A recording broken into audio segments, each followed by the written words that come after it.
That night, when I looked in the mirror, I didn't see myself blinking, but the thing in the mirror did. It smiled, and I don't even remember when I started smiling. That was the moment I realized something terrifying. Facing a demon doesn't always mean it's outside of you. There are things that only need you to be a little weaker, only need you to be a little more curious, and that's enough for it to step inside. And once it's inside, you won't feel it. You'll still smile, still live, still think you're yourself, until one day you look in the mirror and realize the one living your life hasn't been you for a very long time. No one tells you that. There are houses that don't need locked doors. They don't need to trap you. They only need to wait for you to walk in. That night, when I started revisiting this story, my room was completely silent. No traffic outside, no dogs barking, not even the faint sound of wind slipping through the window. It was the kind of silence so heavy you could hear your own heartbeat echoing inside your chest. And in that moment, I began to understand something strange. There are fears that don't come from monsters bursting out of the darkness. They come from waiting, from the feeling that something is standing right behind you, even when you don't turn around. Welcome to Midnight Fear Stories. Tonight, I'm going to tell you about a family who thought they had bought heaven, but instead stepped into hell. Their name was Paranormal. They weren't looking for a haunted house. They only wanted a normal home, a place where children could run, laugh, and grow up with the sound of wind moving through open fields. A place big enough, quiet enough, far enough from the city to start their lives again. That house stood alone against the sky, old but beautiful. Thick wooden doors, a wooden staircase that groaned with every step, walls heavy with paint yellowed by time. The smell of dampness crawled through the halls, like the breath of something that had been sleeping for a very long time and had just begun to wake. At first, everything felt normal. Children ran through the hallways. Laughter echoed from room to room. The mother opened the windows every morning to welcome the sunlight. The father spent his days repairing every broken corner of the house. All of them believed they had finally found a home. But the truth is, not every house wants you inside it. The first night, nothing happened. The second night, they heard strange wind outside, even though every window was tightly shut. By the third night, something began to change. One of the children woke up in the middle of the night. She said she heard someone walking in the hallway. But when the mother opened the door to check, no one was there. Only a long, dark hallway, so cold the air turned her breath into pale fog. I often ask myself, which moment is the most terrifying? When you clearly see a demon standing in front of you, or when you feel it's there, but you can't see it? The Paranormal family had never truly believed in demons. They weren't deeply religious. They didn't hang crosses on every wall. They thought fear was just a product of imagination. But imagination can't clap its hands in the dark. On the fifth night, the mother heard the sound. Clap, clap, clap, coming from inside her wardrobe. A slow, deliberate clapping sound. She opened the closet. No one was there. Only clothes hanging silently, like lifeless bodies. She closed the door, trying to calm herself. It's probably the wood expanding because of temperature, she told herself. But clapping doesn't sound like wood. I imagine her standing there, alone, in the dark room, listening to each soft clap, clap, echo from behind a thin wooden door. If it were you, would you open it a second time? That was the question I asked myself too. If I were standing in that room, hearing something clap and call my name from inside an empty space, would I have the courage to face it? Or would I stand frozen, waiting for something to step out? And that was only the beginning.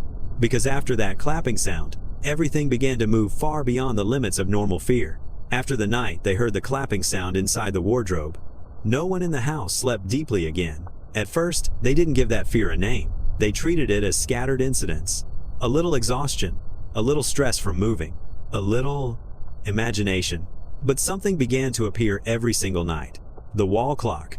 It always stopped at the exact same moment, 3:07 a.m., every night without fail. At that precise second, the ticking stopped.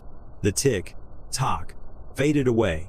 The entire house sank into a different kind of silence, deep, thick, heavy, as if the air itself had frozen solid. Have you ever woken up in the middle of the night, when everything is so quiet that you can hear blood moving inside your ears? That feeling is like being the only living creature left inside the house.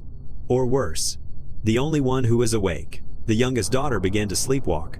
She would rise from her bed and walk into the hallway with her eyes tightly shut. Each footstep made a dry thud, thud, sound against the wooden floor. Her face was pale, empty of any emotion.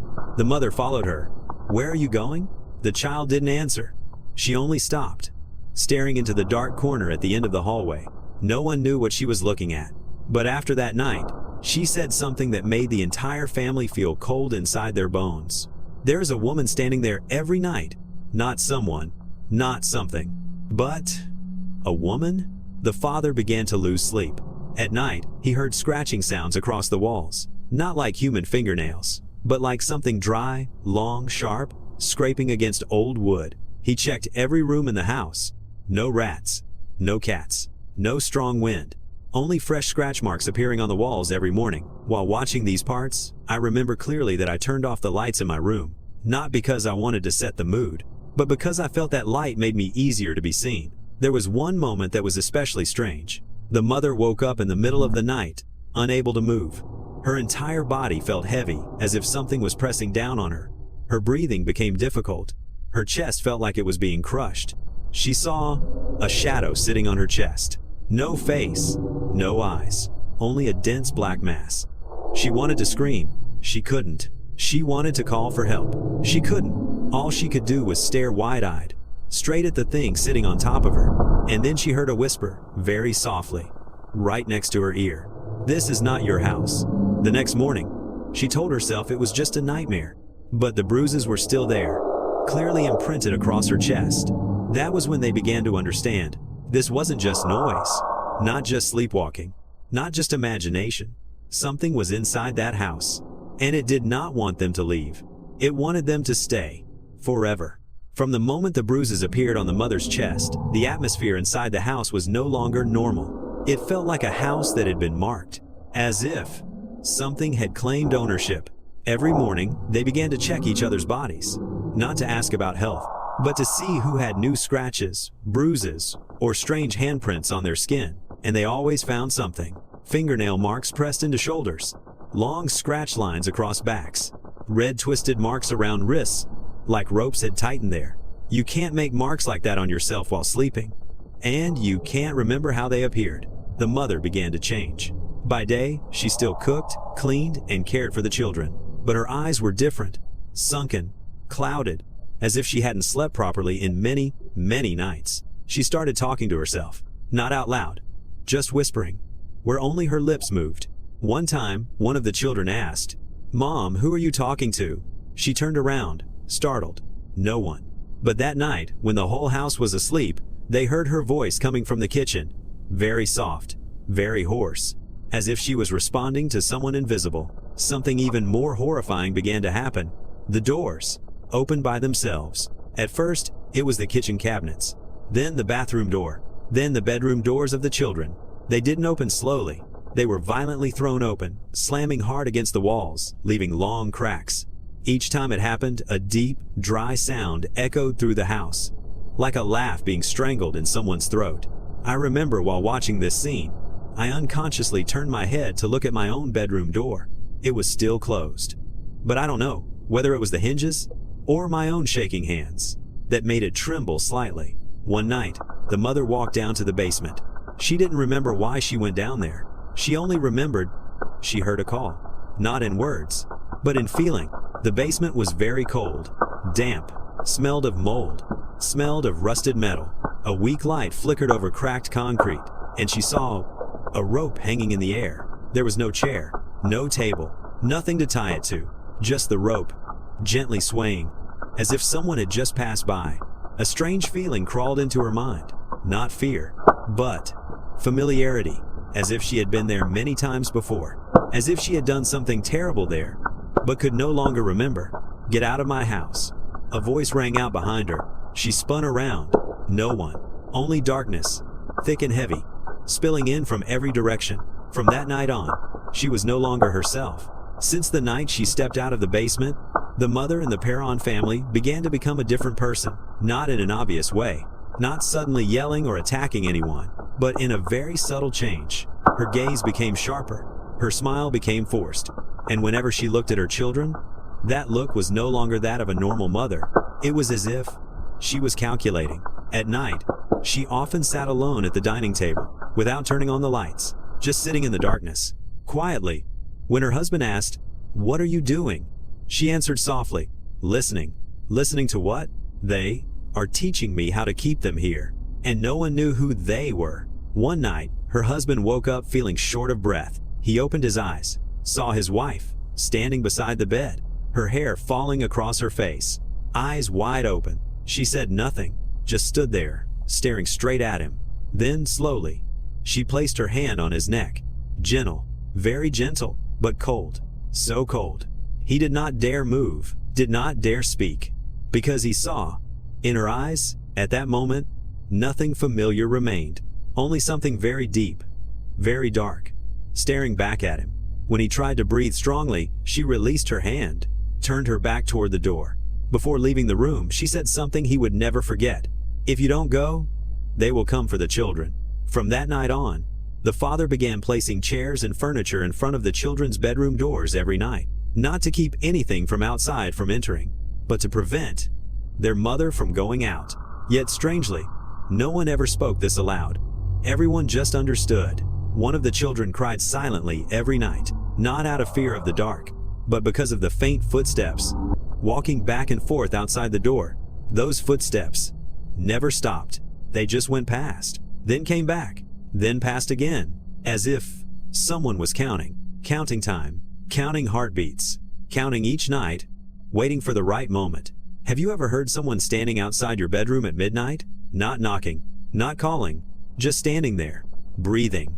And you know, if you open the door, everything will never return to the way it was. I clearly remember when I got to this part. I paused the video for a few seconds, sat still, didn't dare move, because I had just heard a very faint sound behind me, but I didn't dare turn around.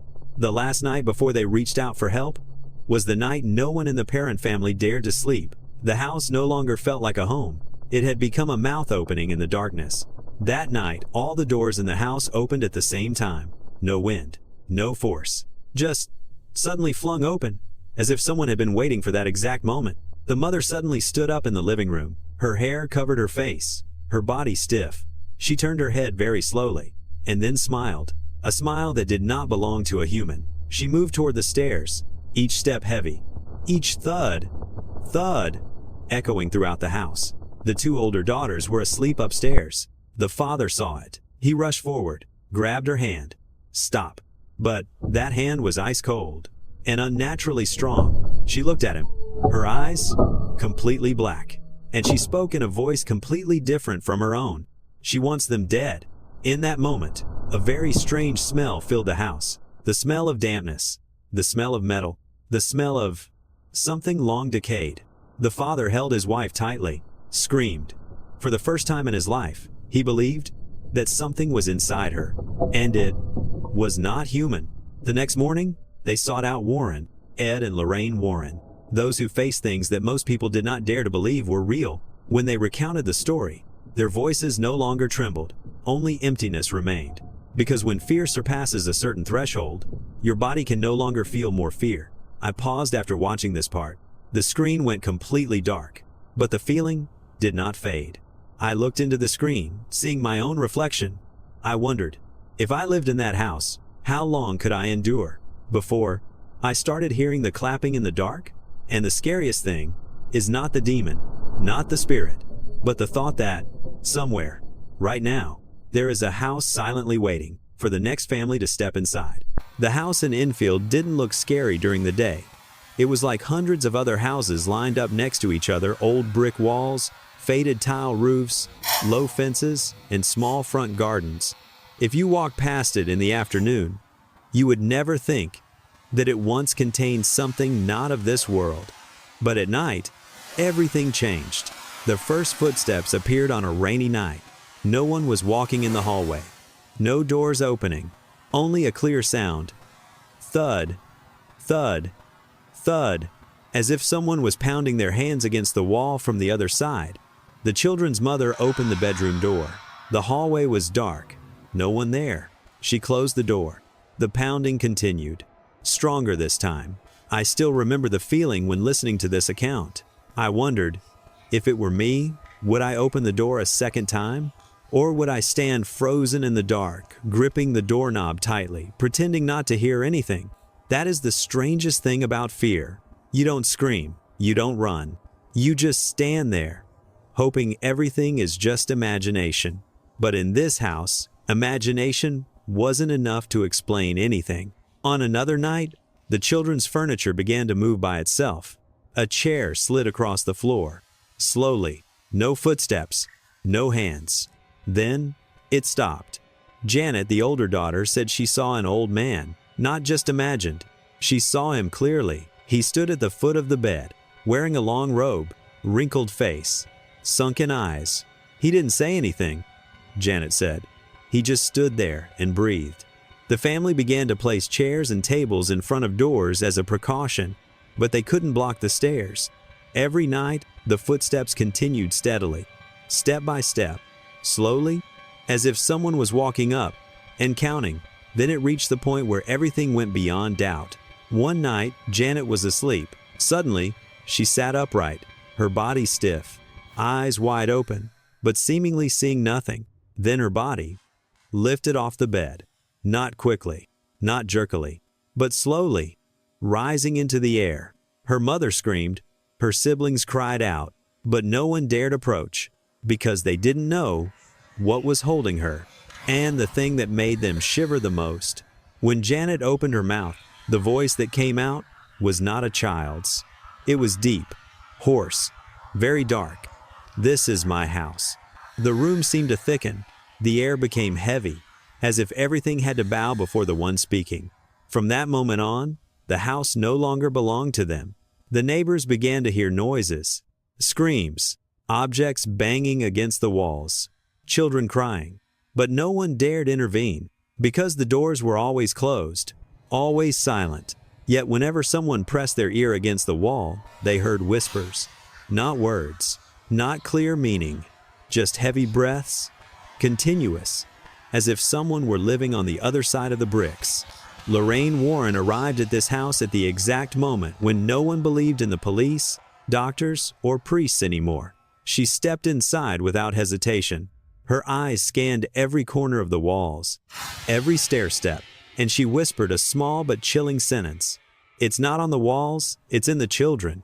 Ed Warren brought recording devices. That night, they placed a recorder in Janet's bedroom. At 2 a.m., the device captured a voice, not a child's voice, not an adult's, but a sound, like the wind being strangled. "Leave. This is not your home." I remember when I listened to that recording, I immediately took off my headphones, because I wasn't sure if the thing whispering was in the recorder or standing right behind me. Lorraine said that in that house, there was a very ancient entity, not a ghost, not a wandering spirit, but something that had never taken human form. It only wore a disguise. It borrowed a breath. It borrowed fears. Its name, no one dared speak. But whenever they uttered that name, the air in the room would freeze. The lights flickered. Doors creaked slightly, and Janet began to show bite marks on her arms. Small teeth marks, clear, impossible to make by herself. She did not cry. She only said, "It doesn't want me to hurt. It just wants me to promise to stay." The family began to understand. Its purpose was not to kill, not to torture, but to possess, to own, to keep them like objects in a room. The ritual was prepared.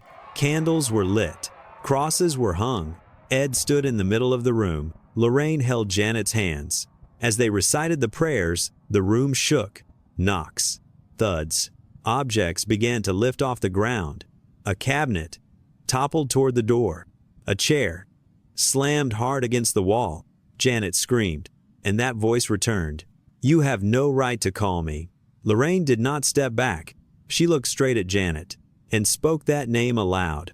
The room fell into absolute silence for a few seconds. Then a scream rang out, not from Janet, but from the space itself. A long, agonizing scream, as if something was being ripped from its body. Janet collapsed, gasping for air, crying, but for the first time in a long while, it was the cry of a normal child. The house returned to its old form, silent, too silent. But Lorraine was not confident. She whispered to Ed, "It's not dead. It's just going to find another place." I remember turning off the video right after that. But when I looked around my own room, I realized something truly terrifying. Not every haunted house is isolated in the woods. Not everything frightening needs to lurk in deep darkness. Sometimes, the most horrifying places are the ones that look the most ordinary. There is a horror even worse than living with a demon. It is when you realize that the evil has stepped out of the shadows, entered the real world, and begun living inside a human being. I still remember the feeling when I first heard this story, not because of what happened, but because of a very small detail.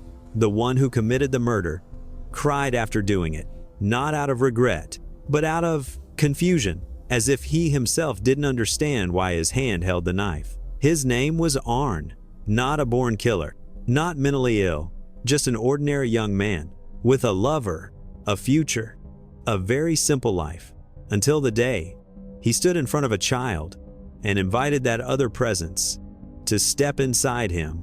That night, no thunder, no storm, no special omen, just a small room, a trembling child, and a very soft yet hateful growl. The room that night was very small, yellow light, old walls, a single bed in the center. The little boy lay there, curled up, eyes wide open but seeing nothing. He was trembling, not crying, not screaming, just trembling. Soft tapping sounds echoed from the four corners of the room. No one knew where they came from. No one was visible. Only the dry, repetitive sound, like the heartbeat of something not of this world. Arn stood beside the bed, his hands clenched. He couldn't see the demon, but he could feel it. An invisible pressure weighed down on the air, as if the room itself were compressed, as if every breath was being controlled by something. Ed and Lorraine stood behind him. They said nothing, but their eyes understood what was about to happen. Suddenly, the child spoke, not in a child's voice, but in a hoarse, broken, distorted sound, like metal being dragged across concrete. "Move aside." The words were not directed at Ed, nor at Lorraine. It looked straight at Arn. He knew. In that moment, he understood clearly. It was searching for a new host, and he had stepped forward. Arn knelt by the bed. His voice trembled, but it was clear. "Let it go. Follow me." The room grew colder. The light flickered slightly. The walls creaked. Something shifted, not physically, but in sensation, like a cold breath crawling across his back, his neck, his nape. The child stopped trembling. Its eyes closed. Arn felt suffocated. For a moment, he heard a voice that was not human, agreed. And at that very moment, he realized he was no longer alone. From that night on, Arn began to change. No one said it out loud, but everyone could see it. The way he looked at people, the way he stayed silent for too long, the way the room grew heavy whenever he walked in. He still smiled, still said completely normal things. But deep inside those eyes, there was no longer a child. At night, Arn would sit up at exactly 3:07 a.m. No alarm, no one waking him, always on time. He would sit on the edge of the bed, head bowed, whispering a language no one understood. Broken sounds, hoarse, cold. Arn's mother once secretly stood outside the door and looked inside. She saw her son talking to empty space in front of him, nodding, smiling, and listening like a well-behaved child. That empty space sometimes smiled back. Every time Arnie passed a mirror, he would stop, not to look at himself, but as if he were looking at someone standing behind him, even though the mirror was completely empty. And the strangest thing was that Arn wasn't afraid. He felt stronger, clearer, calmer, as if someone were whispering directions to him. An invisible friend, someone who understood him more than anyone. But there was one thing that finally began to terrify Arn. He couldn't remember what he did at night. Every morning he woke up, his fingernails were filled with dirt. His palms were scratched. His clothes smelled damp and moldy. But he couldn't remember where he'd been. Couldn't remember what he'd touched. Couldn't remember who he'd spoken to. Only one sentence kept echoing in his mind. "You will belong to me completely." Everything shattered on a rainy night. No thunder, no strong wind, just rain. The small, steady raindrops fell endlessly on the roof, like the tapping of thousands of fingers not belonging to the living. Arn woke up at 3:07 a.m., like every night, but this time, the room was no longer the same. The walls seemed darker, the ceiling seemed lower, the air thickened, heavy as water. He heard footsteps, not in the room, but inside his head. With each step, an image flashed through his mind. A rusty iron door, a narrow, dark hallway, a figure standing with its back turned. It's time. This voice was no longer outside. It was inside Arnie's head. His heart pounded, not from fear, but from a stranger feeling, excitement. He stood up and opened the bedroom door. The whole house was silent. The family was still asleep, not a sound. But when Arn stepped down the stairs, he saw something inexplicable. The front door was wide open, even though he knew very well that he had locked it that night. Outside in the yard, a figure was standing, motionless, not turning around, just standing there, waiting. Arn stepped out. The door closed behind him by itself. The lock clicked. Like a confirmation, he had stepped into another side of the world. Rain fell on Arn's face. Cold, light, real. The figure turned around. No face. Just a deep, dark void. Smiling. Come with me. The first step out of the house made no sound. No barking dogs. No passing cars. No lights. The whole street was shrouded in a thick fog, as if no life had ever walked there. Arn followed that dark shadow. No questions asked. No thinking needed. A part of him knew, if he turned back, he would never learn the truth. And the truth was exactly what he craved the most. The street no longer looked like it did in the daytime. Every house became distorted. Every tree seemed to bow down, watching. The shadow stopped in front of an abandoned house at the end of the street. The wooden door rotted. The hinges rusted. It opened by itself. The moment Arn stepped inside, everything collapsed. Not the ceiling, not the walls, but the sense of reality itself. The room inside was larger than outside. No windows, no exit, only a huge mirror hanging on the wall. Arn stepped closer. In the mirror was himself, but also not himself.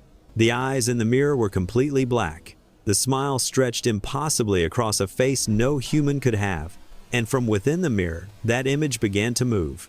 It raised its hand, and Arn raised his hand too, but not at the same time. A moment out of sync, then a voice echoed from the very mouth in the mirror. From now on, you don't need to wake up anymore.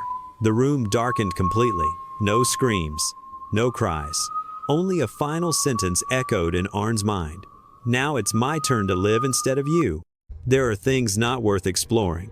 Yet humans are always obsessed with the opposite. Looking back at the entire story of Arn, what sends chills down my spine isn't the demon, the shadow, or even the moment it stepped out of the mirror. It's something far more dangerous, the confidence that I am in control. Arn thought he was saving someone, thought he was strong enough to challenge an entity no one fully understood. But the line between courage and self-destruction is far thinner than we imagine. The scariest part of this story isn't the supernatural force, but the moment a human willingly opens the door and lets it in. In real life, we may never face demons in the literal sense, but we still hand over control to invisible forces. Obsessions, fears, anger, pain, the desire to be stronger than others, to be seen, to be recognized. And when we get used to living with them, eventually they begin to live through us. The deepest lesson I take from this is, never trade yourself just to prove your strength. Not every door should be opened. Not every darkness should be entered. What about you? Do you think Arn was a victim, or the one who willingly opened the door and let everything begin? Leave your thoughts in the comments below. And don't forget to subscribe to support Midnight Fear Stories as we continue to bring you even more haunting tales.